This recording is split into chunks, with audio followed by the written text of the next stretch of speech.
haven't been sleeping well lately. 7, 6. Are you getting outside at all? 4. I think I'm good here. It's not healthy. 2. Calling up like that. 1. Just doing my video stuff.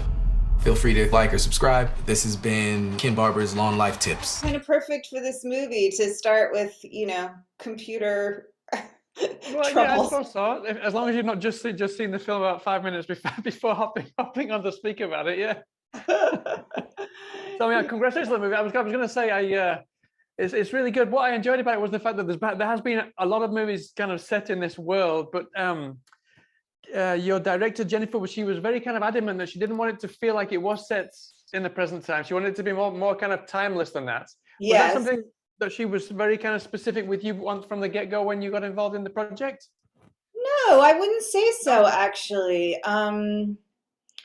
It's funny. I honestly haven't heard her say that. Oh. Although I definitely think the movie has that effect. Yeah. Mm-hmm. So when you actually did the film, there wasn't nothing kind of going in there saying we want this to feel timely now, but at the same time not feel timeless, so that in 10 years' time we can watch it and not think, this must have been filmed in the during the pandemic. During the pandemic. Yeah, no, she did talk about like wanting it to be inspired by all the things we were experiencing in that moment, but not necessarily, set in that moment, because those are things we, that the pandemic simply wouldn't let us keep hiding from. They're things we feel all the time. And I think whatever it is that Gino's character is experiencing is something we all know at different moments in life. Definitely. I mean, obviously, you worked with Jennifer before on Knives and Skin. Was that the reason that she kind of come to you directly and say, I'd really, I think you'd be the perfect kind of Zoom partner to kind of Zoom wife? the Zoom ex-Zoom wife, yeah, without giving too much away, yeah. I mean, did she pick you specifically for the role because you'd worked together previously? Yeah, we have a very close, good relationship. We would like to work together a lot. So yeah. So it was a no-brainer now. So, but I mean, even though you filmed during the pandemic, at the same time you didn't actually shoot it in pandemic conditions, as in working from home. You actually went to a set now. And yeah, filmed we were it almost as if it was like a cinematic shoot. No, that must have been quite complicated, because I would have thought that it would have been easier for you as an actress to work with I mean, obviously you work with your husband together at the same time now, but to kind of work with the rest of the cast, not even being able to see them. I mean, you didn't even work with them, not even physically, but also not virtually either. That must have been quite a challenge in itself, no? Yeah, I agree. It actually would have been easier as an actor to film it on a computer because I could see Gino. Right. I could never see Gino. He was always in the room with me. We always were there for each other's stuff, but we couldn't look at each other, which is like an exquisite torture. And you just have to keep staring at like a piece of tape and trying to see and imagine him. It's bizarre, completely bizarre. I mean, it must have been even more bizarre for him in the fact that he has to imagine speaking to you, but at the same time, imagine there's a bird falling down here or there's a monster over here. I mean, that must have been crazy for all. I don't know how he did it. All of these things, right? Such a good job, right?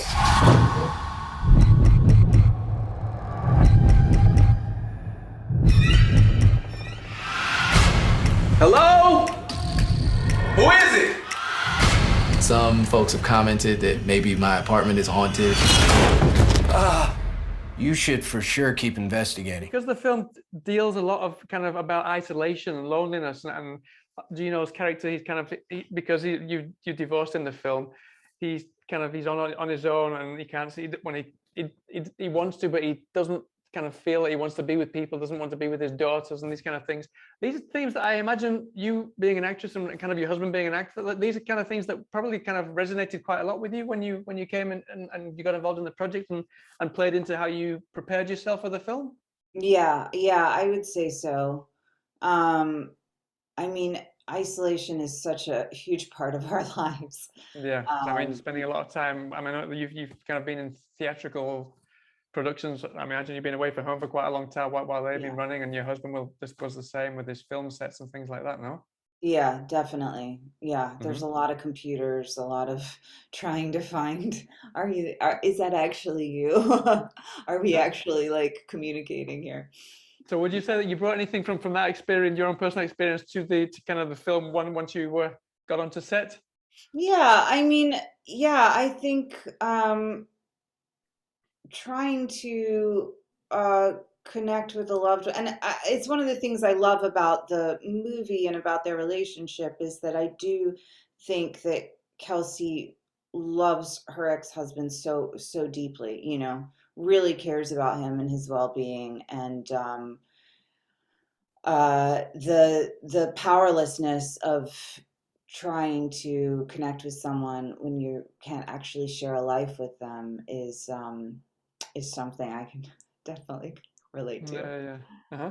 And then I know that Jennifer, she wanted to bring kind of this campiness to the whole. I mean, obviously it's a scary film now, but she wanted to Yeah, bring this kind of camp, almost kind of retro horror movie feel to it. yeah, No, yeah, that played out a lot in your role specific, and then also especially when Michael suddenly appeared kind of yeah, behind you, he's kind of doing his yeah. things there.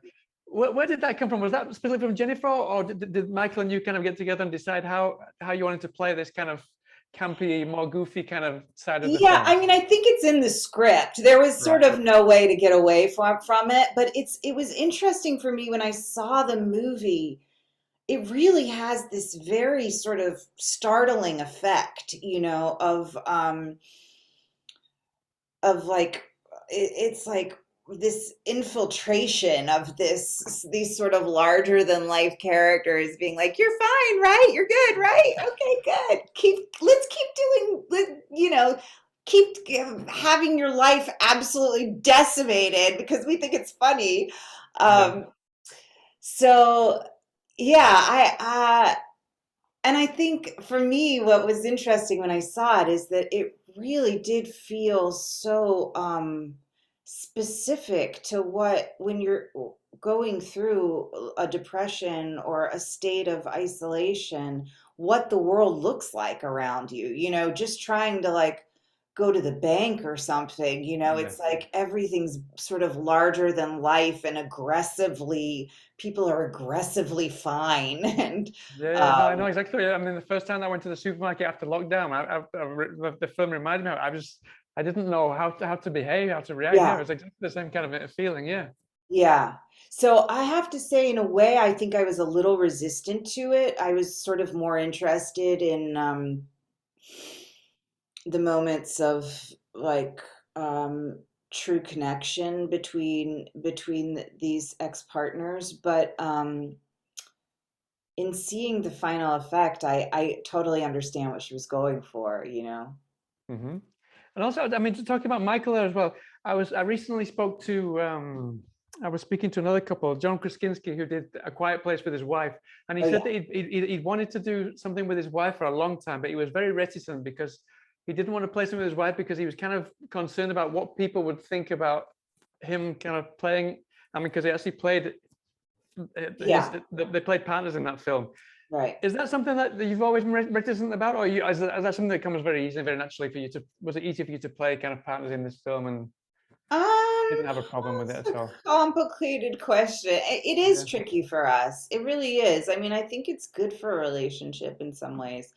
Um, I think it's good, especially when you're parents, to sort of experience each other outside of these roles that become all-consuming so Yeah. quickly. Um, so yeah, but it's also, it's tricky because you are like having to sort of shut down a part of your life, like no one's checking messages or else we'd just be like, wait, who's picking Sylvie up from school? And um, yeah, it's a complicated thing, but I think it's worth doing. And Mike and I've tried to do it a fair amount in the past Yeah. few years. Uh-huh. And also something else that I noticed was that the writer on here, Brett, he before this he's more of a playwright than an actual screenwriter. So Yeah, this was because of that you could tell it's very dialogue heavy, the film. yeah. Was that something that made it easier for you? And did you kind of fall back on your experience in theatre to approach this in a different way than you would normally approach something that you've done in front of a camera before now? Yeah, I would say so. I mean, Mike and Brett and I all have like a long history in Chicago theater together. Especially Mike and Brett have been in the same company together Right. for over 20 years. So they really have a sort of, and like Larry Grimm, who plays the demon, is also in their theater company. So, you know, we all have this kind of set of tools that's a completely different thing from what you would normally use on camera, and did feel sort of necessary given the script. Are there any weird bloodstains on the floor? Or blood-curdling screams in the hallway? Yeah, well, I'm sorry to disappoint you, but the only weird screams are mine. It talks about the kind of the perils and the fear of isolation. Obviously, you said that you have kind of experienced a little bit of isolation because of the kind of the jobs that you both work in, no? But when you came out of the film, was there anything that you realized, or was there anything that served kind of as a cathartic experience for you from making this film? I wouldn't necessarily say from making it, but from seeing it. I mean, it's an interesting thing, you know, when you go in for 2 days, it's like it's such an isolated experience, and you kind of can barely remember what happened when it's over, especially on a film like this where everything gets shot in 2 days, you know, it's like, it's hard to sort of reflect on it until you go back and watch it. So in that experience, yeah, uh, what am I trying to say? It was very impactful. It was very impactful because it really, to me, there was something so specific about his mental state, and it felt very familiar and definitely a part of the last 2 years, but honestly, a part of parts of my life throughout, you know, where you just find yourself in a place that doesn't sort of line up with what's going on around you. Yeah, no, I mean, I hope that this, I felt this way anyway, that after seeing the film, I felt it made me, I'd kind of got used to staying at home. I mean, I used to love going out, but I prefer to stay at home as much as I can now. Yeah. Just because I think mainly because I kind of got used to it and kind of depend on being able to have this kind of safe place. And this kind of made me realize that we need to get out there a bit more than maybe we Probably. Probably, definitely. Well, listen, we're out of time, so thank you so much for your time, Kate. Yeah, I wish you the best of luck with the film when it comes out, and right. hopefully get to speak to you outside of Zoom next time. All right, someday. When did you start drinking again? It's really happening. Fine. None of it is fake. 4, 3, 2, 1. That made me have the most horrifying nightmares. It was great.